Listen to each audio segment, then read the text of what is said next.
देखो कितने बड़े भाग्यशाली हैं कि 3 पत्नियां 3 विवाह हुए हैं। अच्छा आप कहोगे महाराज ज्यादा विवाह हो जाएं तो भाग्यशाली व्यक्ति माना जाता है वो।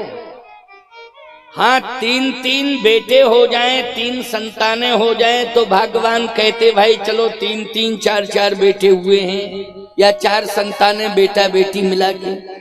तो महाराज के 5 संतानें हुई हैं 5, 4 तो बेटे हुए हैं और 1 बेटी हुई है, 4 बेटा हुए हैं और 1 बेटी हुई है। याद रखना बहुत बढ़िया बात बता रहा हूं आप। 4 बेटे कौन? राम लक्ष्मण भरत शत्रुघ्न, ये 4 बेटे हैं और बेटी है शांता। सबसे पहले महाराज के यहाँ बेटी हुई है शांता जी, भगवान राम की बड़ी बहन है शांता जी, कौशल्या माता के गर्भ से हुई है शांता जी। इसके बाद राम लक्ष्मण भरत और शत्रुघ्न। एक बात आपको और बताएं, भाग्यवान व्यक्ति वही है जिसको पत्नी इतने लक्षणों से युक्त मिले, वो भाग्यवान है। एक तो सुंदर हो, दूसरा तेजवान हो। तेजवान का मतलब लड़ाकू नहीं, झगड़ेलू नहीं। हाँ नहीं, तेज समझ लो मानी झगड़ेलू लड़ने वाली, ना ना। तेज मानी जिसका व्यक्तित्व सूर्य के समान तेजस्वी है। किसके समान तेजस्वी हो?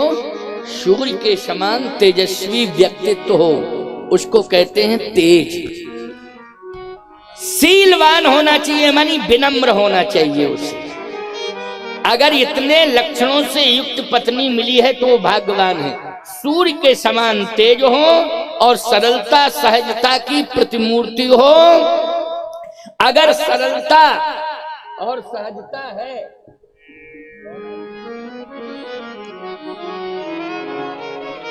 कैसे गिरा दिया इसको बांधना। तो मैं चर्चा कर रहा हूं, ध्यान से सुनते जाइए, बहुत बढ़िया बात है। मंदिर महाराजाएं सब रानी, शोभाशील तेज की खानी।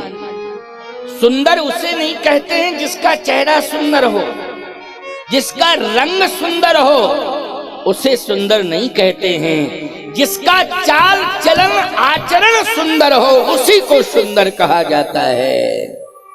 जिसका चाल चलन सुंदर हो, जिसका आचरण सुंदर हो, उसी को सुंदर कहा जाता है। इसलिए महाराज श्री दशरथ जी के 3 पत्नियां हैं, लेकिन तीनों चरित्रवान हैं, तीनों विनम्र हैं और तीनों सूर्य के समान तेजस्वी हैं।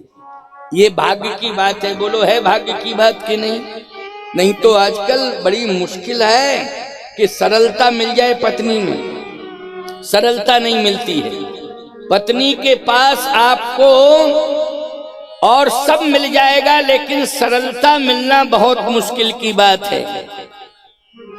जो भाग्यवान होते हैं, भगवान की कृपा होती है, उन्हें पत्नी सरल मिल जाती है। और भाग्यवान वही पति पत्नी हैं जिनको संतान भी सरल मिल जावे, वो पति पत्नी दोनों भाग्यवान हैं। इसलिए सरलता जीवन में होनी चाहिए। अच्छा, संसार में सबसे सरल कौन है? बोले संसार में सबसे सरल हैं भगवान राम। बोलो हैं राम जी के नहीं सबसे सरल हैं? अब राम जैसा बेटा सब चाहते हैं कि हमारे घर में राम जैसा बेटा आ जावे। सब चाहते हैं कि राम जैसा बेटा आ जावे। क्यों चाहते हैं सब? इसलिए क्योंकि राम जी सरल हैं और राम जी सुंदर हैं। बोलो हैं सुंदर कि नहीं? और राम जी तेजस्वी हैं। तरुणौ रूप संपन्नौ सुकुमारौ महाबलौ। बोलो भाई ये लक्षण किसमें है? ये लक्षण महाराज रामचंद्र भगवान में है। बोलिए राजा रामचंद्र भगवान की। तरुणौ रूप संपन्नौ सुकुमारौ महाबलौ। याद रखना, राम रक्षा स्तोत्र में वर्णन आया है। सब चाहते हैं कि राम जैसा बेटा हो, लेकिन महाराज दशरथ कितने भाग्यवान हैं कि तीनों पत्नियों का चाल चलन अच्छा है, चरित्र बहुत अच्छा है और तेजस्वी हैं और सरलता की प्रतिमूर्ति हैं। आप कहो कैकेयी तो नहीं है सरल, वो तो बड़ी तेज है। कैकेयी जी बहुत सरल हैं क्योंकि अच्छा एक बात बताओ, आम के वृक्ष में क्या लगेगा, जल्दी बोलो।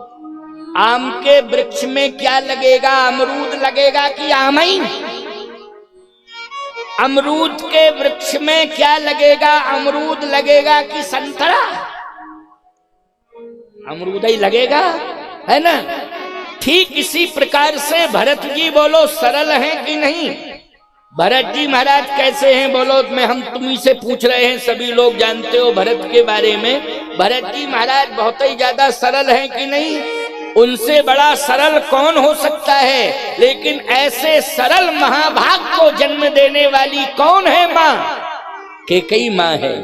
बोलो है कैकेयी माँ की नहीं? इसलिए कैकेयी जी ने जो भी राम वनवास में कहा है वो राम की इच्छा से कहा है। भगवान राम ने जैसा कहलवाया है वैसा कैकेयी ने कह दिया है, अपनी तरफ से कैकेयी ने कुछ भी नहीं कहा है। राम जी ने जैसा कहलवा दिया है वैसा ही कैकेयी ने कहा है। इसलिए दशरथ जी भाग्यवान हैं क्योंकि 3 पत्नियां हैं और तीनों ही श्रेष्ठ आचरण वाली हैं। दशरथ जी इसलिए भाग्यवान हैं कि वेद विदित दशरथ कहीं नाऊ, वेद स्वरूप है महाराज दशरथ। इसलिए और भाग्यवान हैं कि अयोध्या जैसी परम पवित्र नगरी के सम्राट बने हुए हैं। सरजू के तट पर अयोध्या बसी हुई है। क्या कहना अयोध्या की महिमा, सब विधि पूरी, सब विधि पूरी, मनोहर जानी, और सकल सिद्ध प्रद मंगल खानी। मंगल की खदान है अयोध्या। जितने प्रकार के मंगल हैं सब अयोध्या में ही बसते हैं और वो सभी मंगल संसार में जाते हैं। लेकिन सप्लाई कहां से होती है? सप्लाई होती है अयोध्या से। लेकिन अयोध्या से मंगल जाएंगे पूरी दुनिया में, लेकिन बिना गोंडा के क्रॉस किए कोई मंगल नहीं जा सकता है। उसे गोंडा क्रॉस करना ही पड़ेगा। तो बोलो भाई, गोंडा जिले के लोग भी धन्यवाद के पात्र हैं, पुण्यशाली हैं, भाग्यशाली हैं। लेकिन क्या बतावें, जो बिस्तर नहीं छोड़ पा रहे हैं, चारपाई नहीं छोड़ पा रहे हैं, एसी छोड़ के देसी में नहीं निकल पा रहे हैं, वो कथा नहीं सुन पा रहे हैं, वो वहीं फंसे हुए हैं। विजन और टेलीविजन दोनों में फंसे हैं। विजन और टेलीविजन दोनों में ही फंसे हुए हैं, निकल नहीं पा रहे हैं, कथा सुनने नहीं आ पा रहे हैं। लेकिन आप सब कथा सुनने के लिए आए हो, इसलिए आप भाग्यवान हो। राम कथा के तेई अधिकारी, और जिन कहा सत्संगत यति प्यारी, जिन कहा सत्संगत यति प्यारी, अत हरि कृपा जाहि पर होई,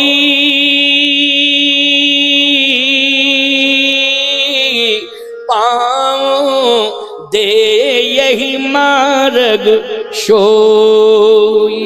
भगवान की अति कृपा जिसके ऊपर है वही यहाँ आए हुए हैं। आज संख्या तिगुनी बढ़ गई है। बोलो भाई, बढ़ गई ना? कल से तिगुनी संख्या आज बढ़ गई है। कल देख लेना कमाल कितना बढ़िया रहेगा, आनंद ही आनंद रहेगा। इसलिए आप सब भाग्यवान हो, आपके ऊपर भगवान की अति कृपा है। इसलिए और लोगों को भी दुर्भाग्य से दूर करो और भाग्य से जोड़ दो। और यहाँ भाग्य से जोड़ दोगे, प्रयास तुम्हारा रहे कि यहाँ तक लोग आवे, बस हम उनको सौभाग्य से जोड़ देंगे कथा सुना के। सौभाग्य 100 गुना भाग्य उनका उदित हो जाएगा। लेकिन प्रयास तुम लोगों को करना है। बहुत ही अच्छा, दूसरे दिन का प्रयास आपका बहुत ही अच्छा रहा, क्योंकि कल मैंने कहा, आज आपने हमारी बात को मान लिया। अब दशरथ जी महाराज का भाग्य कितना अच्छा है। कहे 3 काल त्रिभुवन जग माही, ओ भूर भाग दशरथ सम नाही, दशरथ सम नाही, दशरथ के समान कोई नहीं है। क्यों? 4 बेटे मिले उनको, 4 बेटे, राम लक्ष्मण भरत शत्रुघ्न, और एक बेटी। उस बेटी का नाम क्या है? शांता। सबसे पहले बेटी हुई थी।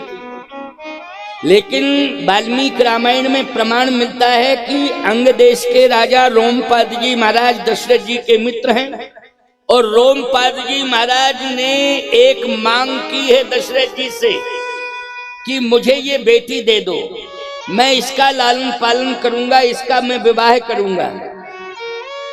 अब दशरथ जी महाराज मना इसलिए नहीं कर पाए कि रघुवंश में, इक्ष्वाक वंश में कोई भी आ जाए और कुछ भी मांग दे तो उसे मना नहीं किया जाता है। यहाँ तक कि कोई प्राण मांग दे तो प्राण भी दे दिए जाते हैं, मना नहीं कर सकते हो। केवल एक ही वंश की परंपरा है ये, वो है अयोध्या के राजघराने की परंपरा है कि मंगल लहीन, मंगल लहीन मांगने वाले कभी मना सुन के नहीं गए हैं।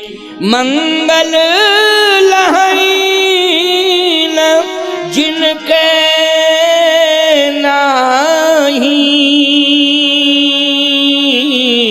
ओते नरवर थोरे जग माही। ऐसे थोड़े ही लोग हैं, ऐसे थोड़े ही वंश हैं जिनमें मांगने वाले कभी मना सुन के नहीं गए। इसलिए वही अयोध्या की परंपरा आज गांव-गांव में, घर घर में है कि कोई मांगने वाला दरवाजे पर आ जाता है तो उसे मना नहीं किया जाता है। ये परंपरा आज भी चली आ रही है कि नहीं? अच्छा एक बात बताओ देवियों, हम तुम्ही से पूछ रहे हैं, ये जिला गोंडा की देवियां ज्यादातर बैठी हैं, क्यों? जिला गोंडा की देवियां गांव-गांव से आई हैं, आसपास से। तुम्हारे दरवाजे पर कोई मांगने वाला पहुंच जाता है तो तुम देती हो उसको कि नहीं? आटा दे देती हो, चावल दे देती हो, दाल दे देती हो, जो भी होता घर में कुछ ना कुछ अवश्य ही उसको दे करके संतुष्ट करती हो। ये अयोध्या की परंपरा है, क्योंकि अयोध्या में जो भी देहरी पर आ गया है मांगने वाला, चौखट पर पहुंच गया है, उसे मना नहीं किया जाता है। लेकिन ये कौशल्या बन गई, लेकिन तुम दशरथ नहीं बन पा रहे। तुम्हारे सामने अगर कोई भिखारी आ जाए बाबूजी, तो कहते हो आगे बढ़ो। वो सोचता है चलो दूसरी जगह जा करके कुछ ना कुछ मिलेगा, दूसरी जगह मिलेगा। तो जैसे ही वो तुम्हारे दूसरे मित्र के पास पहुंचा, कहा बाबूजी कुछ मिले, आगे बढ़ो। तीसरे आदमी के पास पहुंचा, बाबूजी कुछ मिले, बोले आगे बढ़ो। अच्छा कितना आगे बढ़ेगा? हिमालय से टकरा के मर जाए कि हिंद महासागर में डूब के मर जावे? आखिर आगे बढ़ने की कोई सीमा होती है कि कितना आगे बढ़े। लेकिन धन्यवाद देता हूं इस मंच से, बहुत बहुत साधुवाद दे रहा हूं, बहुत बहुत आशीर्वाद दे रहा हूं देवियों को कि चाहे तुम भूखी बैठी रहोगी, लेकिन भूखे को कभी वापस नहीं भेजती हो। निश्चित रूप से उसे भिखारी कुछ ना कुछ देती हो। ये तुम्हारी परंपरा अयोध्या की है, इसलिए अयोध्या की परंपरा ही सनातन की मूल परंपरा है। तो ऐसे वंश के सम्राट महाराज दशरथ, उनके एक बेटी हुई, बड़ी प्यारी कन्या, उसका नाम शांता। लेकिन अंग देश के राजा रोमपाद जी ने कहा, मित्र ये बेटी मुझे चाहिए, मुझे ये बेटी दे दो।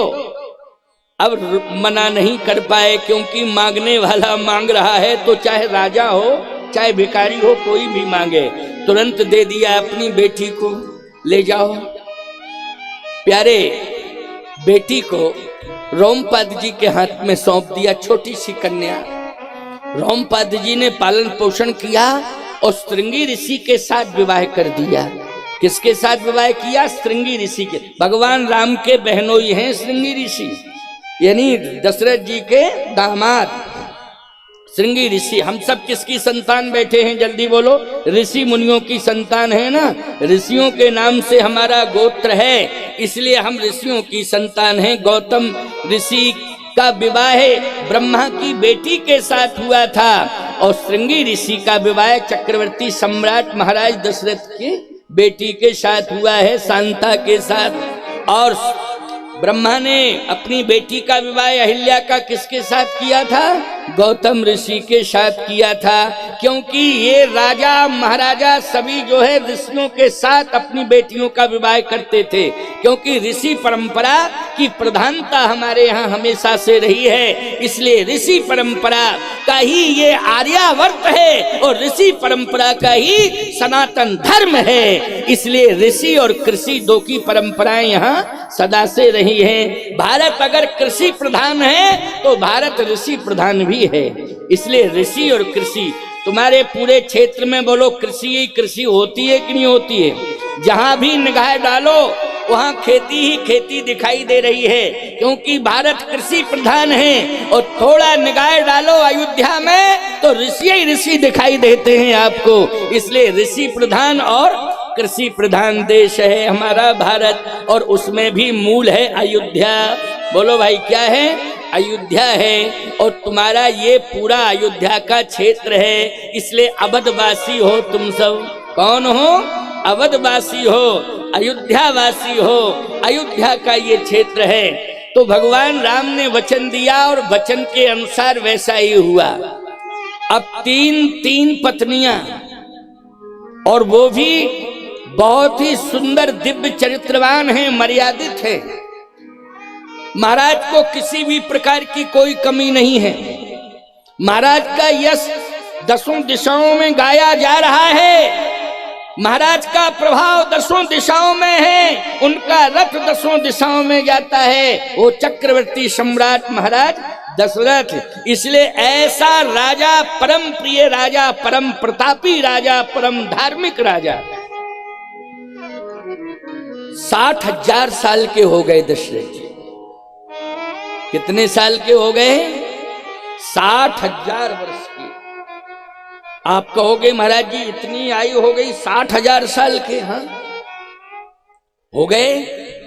उस समय हजारों वर्ष की आयु होती थी, त्रेता में होती थी कि नहीं होती थी? हजारों वर्ष की आयु होती थी।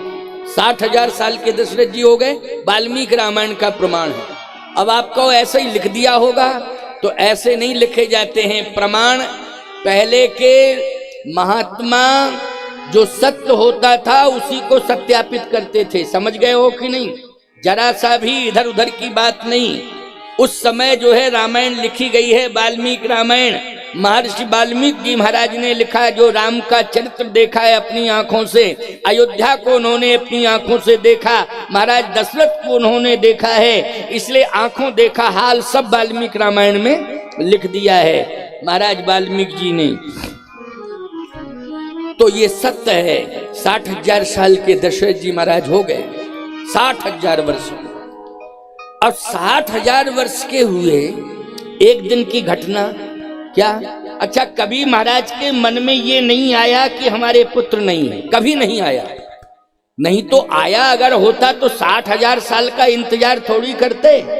कभी भी पुत्र मांग की इच्छा रखते तो चाहे गुरुजी के पास जाते, और चाहे रंगनाथ भगवान की पूजा करते थे भगवान से मांगते, और चाहे वशिष्ठ जी महाराज से मांग लेते। अरे उनमें तो ब्रह्मा से बात करने की क्षमता थी। बोलो भाई थी कि नहीं? डायरेक्ट ब्रह्मा जी से बात करते कि क्या सिस्टम बिगाड़ रहे हो, मेरा सिस्टम में थोड़ा सुधार करो और जल्दी से जल्दी मेरे वंश में पुत्र आ जावे, इसके लिए प्रयास करो, रिकॉर्ड दुरुस्त करो।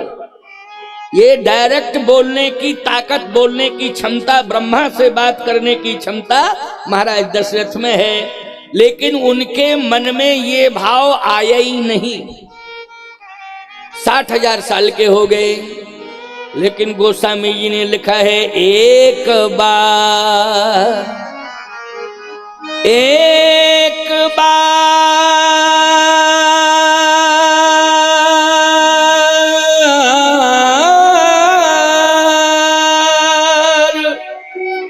भूपति मन माही,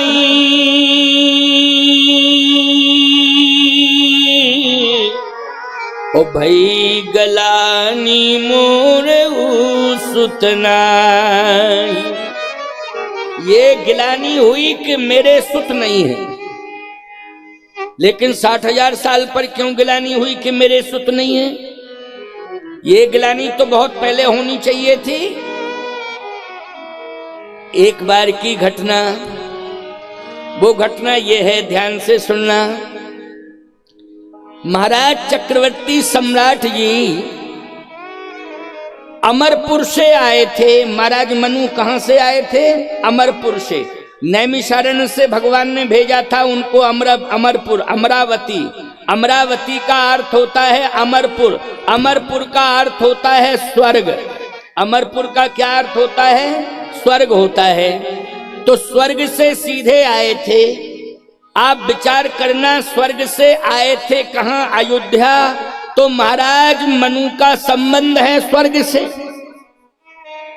अब महाराज मनु स्वर्ग से अयोध्या आए थे तो इनका अप डाउन होता था, स्वर्ग और अयोध्या, अयोध्या स्वर्ग, स्वर्ग अयोध्या, अयोध्या स्वर्ग, ये अप डाउन चलता था। प्रमाण क्या है? आगे होए जहीं सुरपति लेही, वो अरध सिंहासन आसन देही। सुरपति का मतलब है इंद्र। महाराज दशरथ के लिए आधा सिंहासन छोड़ देता था इंद्र। अच्छा बोलो भाई, सिंहासन सब जगह तो जाता नहीं, अगर स्वर्ग का सिंहासन स्वर्ग ही में रहेगा कि नहीं रहेगा? तो इंद्र अगर अपना आधा सिंहासन छोड़ देता है तो इसका प्रमाण है कि महाराज कहां जाते थे? महाराज जाते थे स्वर्ग। ध्यान से सुनना देवियों, क्योंकि तुमको कथा सुनाना बहुत जरूरी है, और तुम्हारे जीवन में अगर कथा उतर जाएगी तो परिवार की हर समस्या सुधर जाएगी। इसलिए तुम्हें कथा सुनाना जरूरी है। और ये मत सोचा करो कि इतनी रात्रि है, अब कब सोएंगे, कब जगेंगे, कब खाएंगे, ये नहीं सोचना है। तुम लोगों को तो कथा सुननी है। आजकल तो शादियों का टाइम चल रहा है, लोग ज्यादातर जाग ही रहे हैं। क्यों भाई, सो कौन रहा है? आज ज्यादातर जाग रहे हैं। और मोबाइल के जमाने में आज कोई भी व्यक्ति टाइम से नहीं सो पा रहा है। हाथ में अगर मोबाइल है तो बिना 2 बजे के मोबाइल हाथ से छूटता ही नहीं है। जब चलाते चलाते मोबाइल एक तरफ पड़ा और तुम्हारी आंख निकल आई, यही सिस्टम हो रहा नहीं। वैसे छूटता ही नहीं है मोबाइल, मैं सत्य कह रहा हूं। एक घर में 5 लोग हैं तो 5 मोबाइल हैं, बल्कि 10 ही हो जाए तो कम नहीं है। 5 नहीं, हम तो कम बोले, 10, 2-2 मोबाइल एक के पास हैं। क्या सिस्टम चल गया है। और दुनिया की बातें सब भरी पड़ी हैं और मोबाइल देख देख करके दिमाग खराब हो रहा है। मैं तुमसे कहना चाहता हूं कि सुनो, ये मोबाइल से जागना, ये सांसारिक प्रपंचों में जागना, ये अपने भाग्य को दुर्भाग्य में बदलना है। लेकिन कथा सुन के जागना, ये दुर्भाग्य को सौभाग्य में बदलना है। क्योंकि कथा सुन करके तुम जाग रहे हो, कथा सुनने में जाग रहे हो, संत दर्शन में जाग रहे हो, मंडप माता के दरबार में बैठ करके जाग रहे हो। बोलो, ये तुम्हारा जागरण सफल है कि नहीं? इसलिए कभी भी कथा के बीच में उधर उधर की ना बात करना चाहिए और न कथा के बीच में इधर उधर जाना चाहिए। बिल्कुल मन को एकाग्र करके कथा सुनना चाहिए। अगर तुमने मन को एकाग्र करके कथा सुन ली तो जीवन तुम्हारा बदल जाएगा। हम अपने अनुभव की बात तुम्हें बतावें। हमारे बाबा जी जहां भी क्षेत्र में सत्संग होता था तो मैं बहुत छोटा सा था, थोड़ा बहुत चलना फिरना, हल्का फुल्का चलने का हमारा स्वरूप तैयार हो गया था। थोड़ा सा हमारे बाबा हमको गोद में लेकर के जाते थे। जहाँ सत्संग होता था, जहाँ यज्ञ होता था, बूढ़े बाबा हमारे पगड़ा बांधते थे, लाठी हाथ में लेते थे। लेकिन पता नहीं क्या मुझसे इतना प्रेम करते थे कि मुझे हाथ में पकड़ के गोदी में लेके ले जाते थे। जहां सत्संग होता था वहां हमको अपनी गोद में बिठाले रहते थे। यज्ञ होता था, परिक्रमा करें तो हमको गोद में लेकर के परिक्रमा करावें। किसी मंदिर में दर्शन करने जावें, माथा हमारा पहले देवी दुर्गा के चरणों में रख दें, फिर बाद में अपना आशीर्वाद दिलावें। और आज मुझे याद आ रहा है कि उसी सत्संग का ये प्रभाव है कि आज मैं जगतगुरु बन गया, कामदगिरि पीठाधीश्वर बन गया और पूरी देश दुनिया को कथा सुना रहा हूं। बोलो भाई, ये किसका प्रभाव है? ये सत्संग का प्रभाव है। मन लगा करके मैंने, शायद उस समय मन नहीं भी लगता हो, लेकिन मन जाएगा कहाँ छोटे बच्चे का, इसलिए कथा तो मेरे अंदर ही प्रवेश करती गई और उस कथा ने आज मुझे संत बना दिया, विरक्त बना दिया, महात्मा बना दिया और याद रखना सार्वभौमिकता से जोड़ दिया और पूरी दुनिया का संपर्क मुझसे जोड़ दिया। कथा के माध्यम से मैं सारी दुनिया से जुड़ चुका हूँ। माध्यम कौन बनी है? राम कथा। इसलिए राम कथा ने पूरी दुनिया से जोड़ दिया है। प्यारे ध्यान से सुनना, अपने जीवन को संतों के चरणों में और सत्संग से जोड़ दो। बस सोना होना ये जीवन में लगा रहेगा, ये सोना जगना खाना पीना ये सब लगा रहेगा।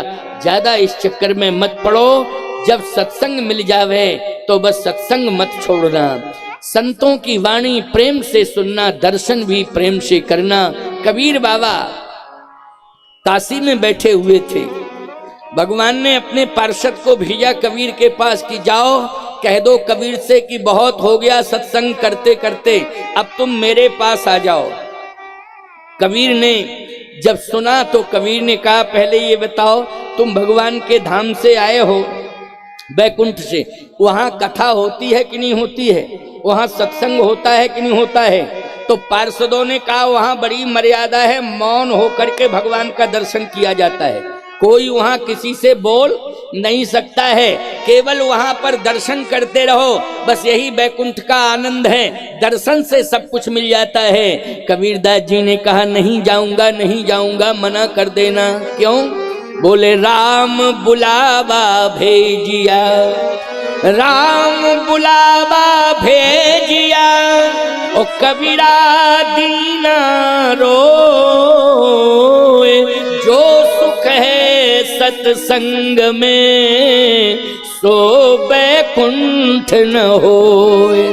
जो सुख हमें सत्संग में मिल रहा है वो हमें बैकुंठ में नहीं मिल सकता है, इसलिए हमें बैकुंठ की जरूरत नहीं है। मैं संतों के सत्संग से ज्यादा बैकुंठ को नहीं मानता हूँ। मुझे तो ये मृत्युलोक ही अच्छी लगती है, क्योंकि यहाँ संतों का दर्शन होता है। ये मृत्युलोक ही अच्छा लगता है क्योंकि यहाँ पर कथा सुनने को मिल रही है।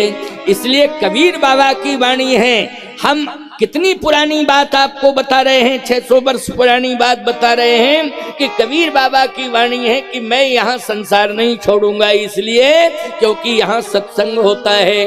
और याद रखना, लोग कहते हैं कि जन्म जन्म से ही काशी और मरण गए मगहर की पार्टी। लोग कहते हैं ना मगहर में मरने के लिए आए, याद रखना वो मरने नहीं आए थे, मगहर में सत्संग करने आए थे, यही उनका प्राण छूट गया है प्यारे। मरने मरने नहीं आए थे, सत्संग करने आए थे। और सत्य कह रहा हूं, आज मैंने कामदगिरि भगवान से यही मांगा है, आज मैंने अयोध्यानाथ भगवान से यही मांगा है कि हे भगवान, जहां पर मैं जाता हूं राम कथा कहता हूं वो धाम बन जाता है, और राम कथा कहते कहते ही मेरा प्राण छूटे, मुझे और कुछ नहीं चाहिए। कहीं भी जाऊं वही धाम बनेगा कथा से, और वहीं प्राण छूट जाए हमारे, मेरा जीवन का परम कल्याण हो जाएगा। हम ये नहीं सोचते कि अयोध्या जाएं मरने के लिए, काशी जाएं मरने के लिए, चित्रकूट जाएं मरने के लिए, बद्रीनाथ जाएं मरने के लिए, हरिद्वार जाएं मरने के लिए। जहां पर मेरी कथा होगी, जहां मैं कथा करूंगा वहीं तीर्थ बना दूंगा, और उसी तीर्थ में एक दिन समय आने पर मेरी अंतिम श्वास राम कथा में समर्पित हो जाए, बस मेरा जीवन धन्य धन्य हो जाएगा, मेरा जीवन कृत कृत हो जाएगा। इसलिए प्यारे, आप सब आप भी कथा में ही समय ज्यादा से ज्यादा दे दो, क्योंकि ये मुश्किल से टाइम प्रतिवर्ष मिलता है। ये कहो ये बाबा की कृपा है हरिशरण दास जी महाराज की कि वो इतना करवा देते हैं, उनके प्रयास से ये यज्ञ हो जाता है, नहीं तो आज बड़ा मुश्किल है। और ये अवसर अगर तुम्हें मिला है तो इसे व्यर्थ में गंवाना नहीं चाहिए। आज महाराज दशरथ गिलानी से भर गए 60,000 साल में। क्यों? क्योंकि स्वर्ग जाते थे और स्वर्ग से आते थे।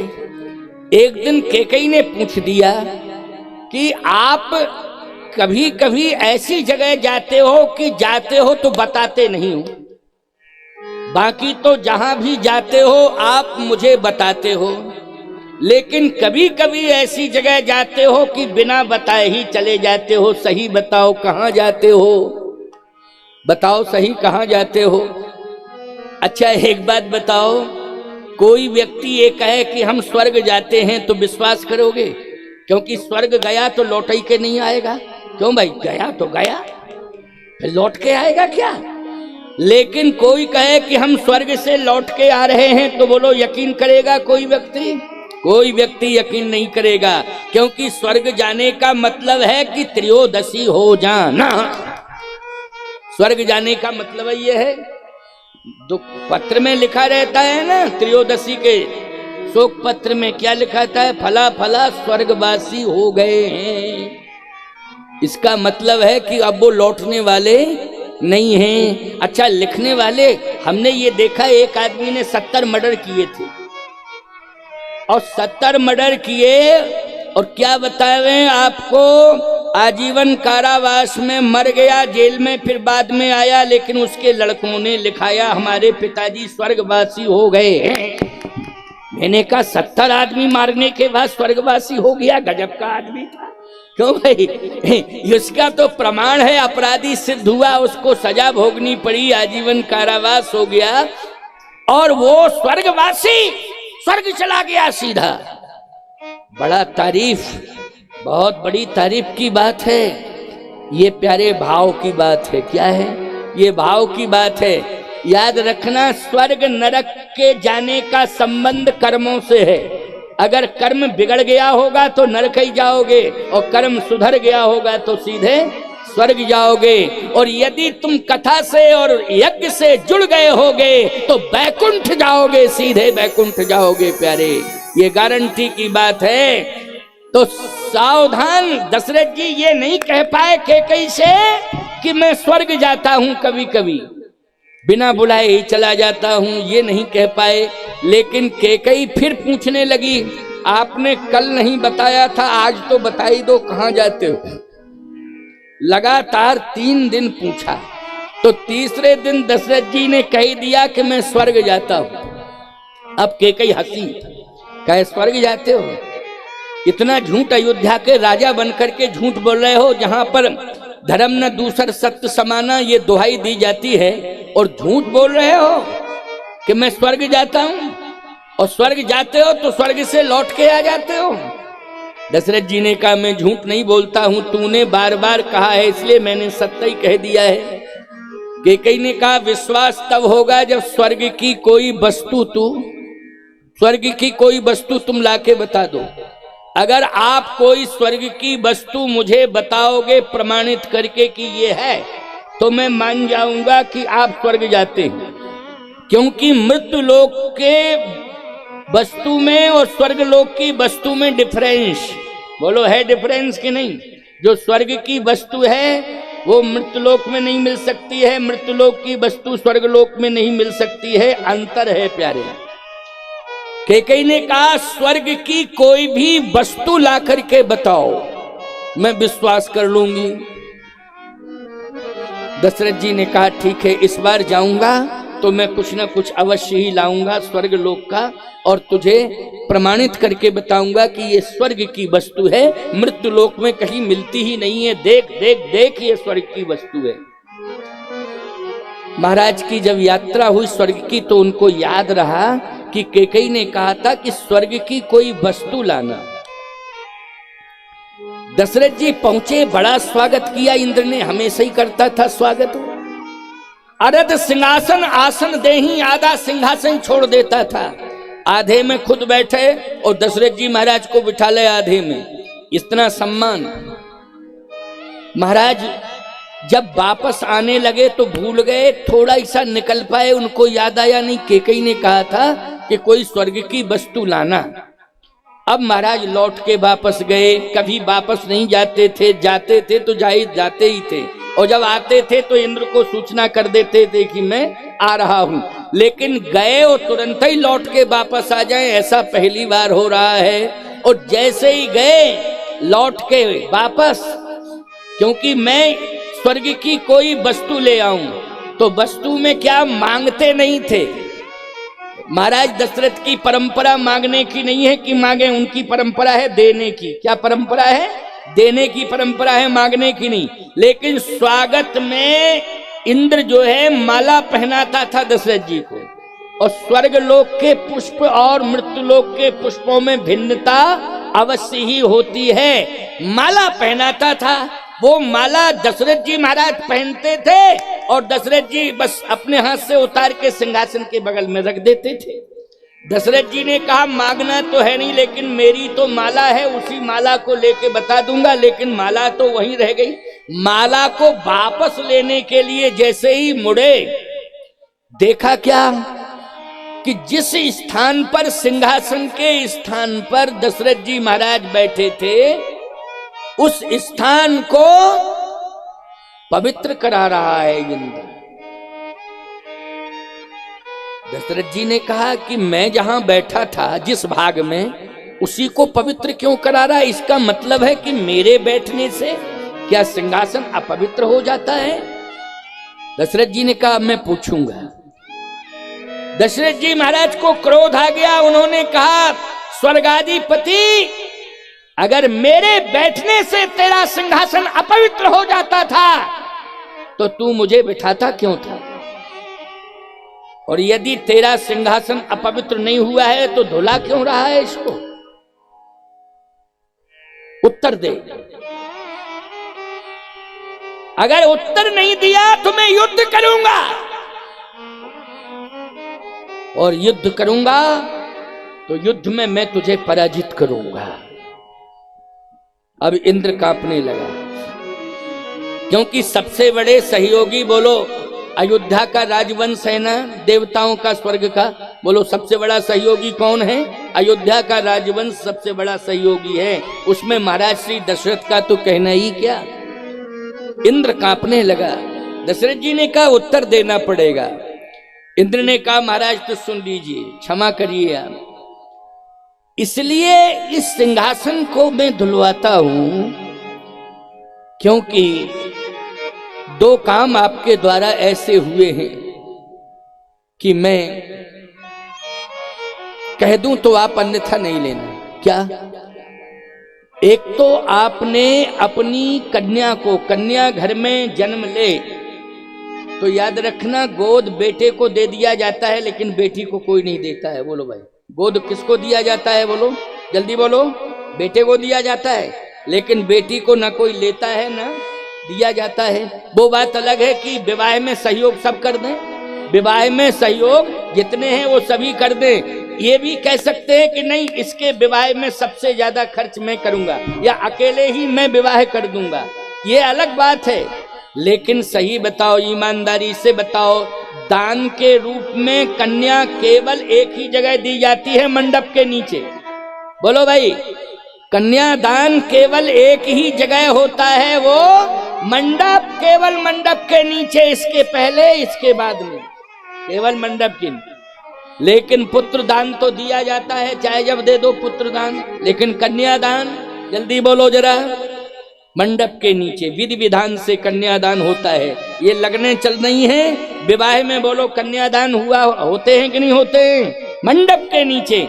लेकिन आपने दे दिया। दशरथ जी ने कहा मैंने और रोमपाद जी में कोई भेद नहीं माना है, क्योंकि मेरे मित्र हैं, और मैं धर्म संकट में फंस गया, क्योंकि मेरी चौखट से मांगने वाला कभी मना सुन के नहीं जाता है। रोमपाद जी ने मांग दिया तो मैंने दे दिया, मैं मना नहीं कर पाया, इसलिए मुझे पश्चाताप है इस बात का इंद्र का दूसरी बात यह है कि धोखे से श्रवण कुमार का वध हुआ है। बोलो भाई, धोखे से श्रवण कुमार का वध हुआ है, लेकिन इसके बाद में आपने प्रायश्चित क्या किया है, इसका प्रमाण आप दीजिए कि आपने क्या प्रायश्चित किया है। अच्छा, धोखे से अगर कोई वध हो जाता है तो बोलो प्रायश्चित किया जाता है कि नहीं किया जाता है। लेकिन दशरथ जी महाराज इस बात को छिपा गए, इस बात को दशरथ जी महाराज छिपा गए। मरने के पहले कौशल्या जी को बताया है।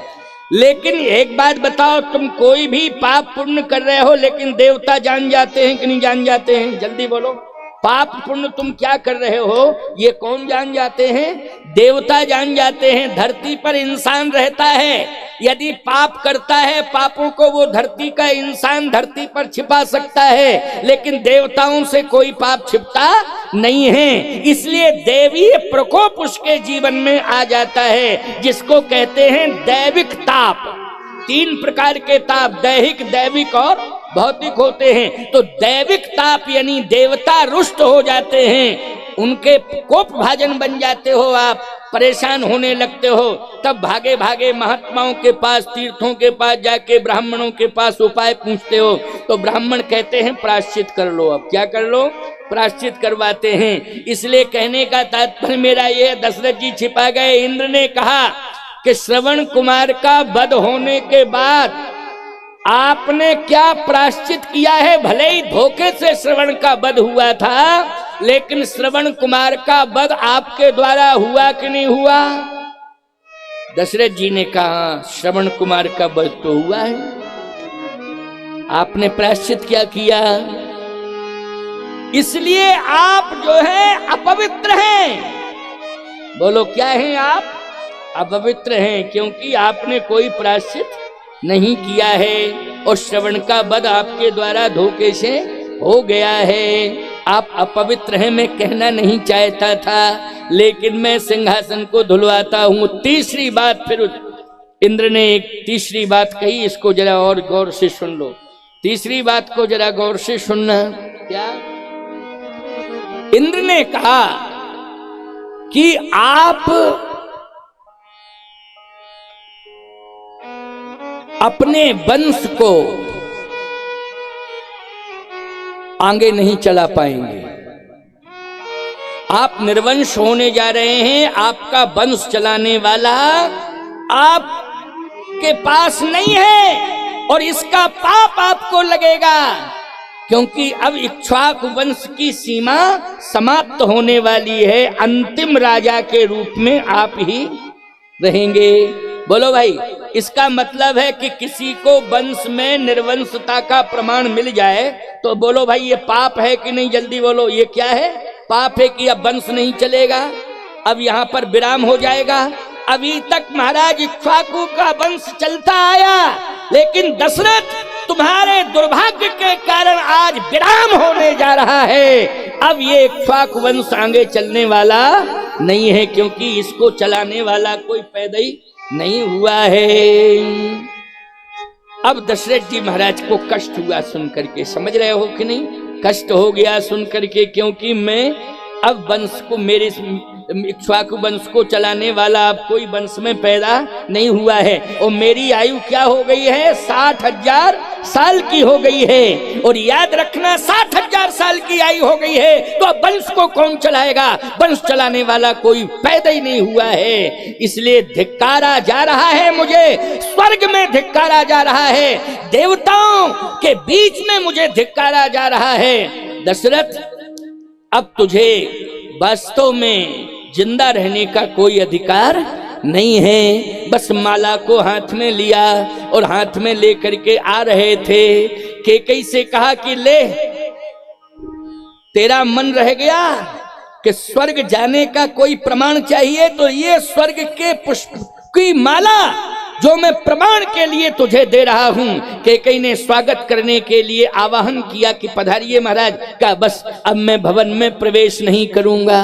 तो कहां जा रहे हैं? गोस्वामी जी बोले, एक बार भूपति मन माही, एक बार भूपति मन माही, भई गला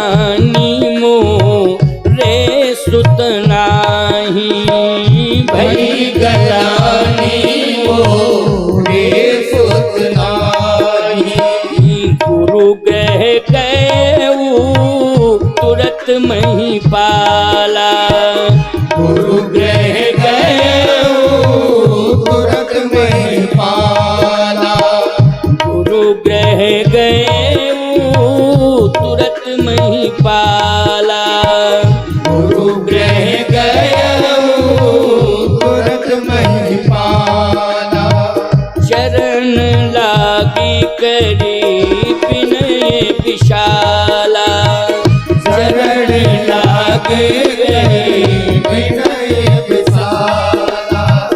चरण लागी करी विनय विशाला।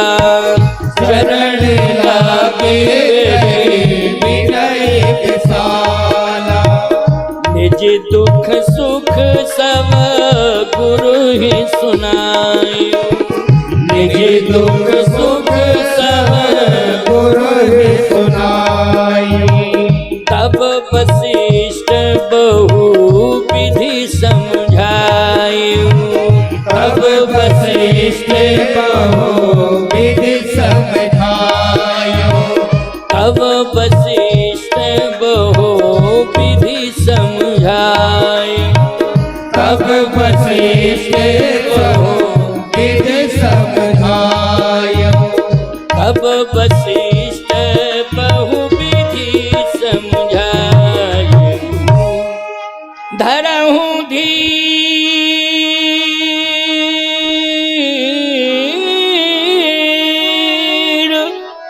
हुई है सुतचारी।